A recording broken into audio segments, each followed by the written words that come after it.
బైబిల్లోని పర్వతములు కొండలు. మండే పదవున్న పర్వతం ఏది? హోరేబ్.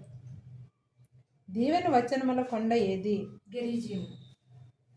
మోషే ఏ కొండ ఎక్కి కానాను దేశమును చూచెను? అబారీము. 10 ఆజ్ఞలు ఇవ్వబడిన పర్వతం. సీనాయి. శాపవచనముల కొండ. ఏబాల్. క్రీస్తు ఆరోహణమైన పర్వతం పేరు? ఒలివల కొండ. మోషే ఏ పర్వతం మీద చనిపోయాడు? నెబో కొండ. ఏలియా ప్రార్థించగా ఏ పర్వతంపై ఆకాశం నుండి అగ్ని దిగి వచ్చింది? కర్మేలు. భయపడుచున్న వారిని ఏ కొండ విడిచి వెళ్ళమని యెహోవా చెప్పారు? గిలాదు కొండ.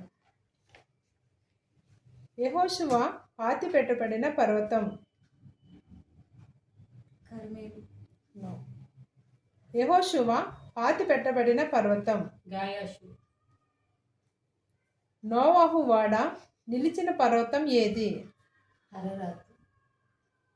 ఇస్సాకును ఏ పర్వతం మీద బలి ఇవ్వడానికి అబ్రహాము తీసుకెళ్లాడు? మోరియా.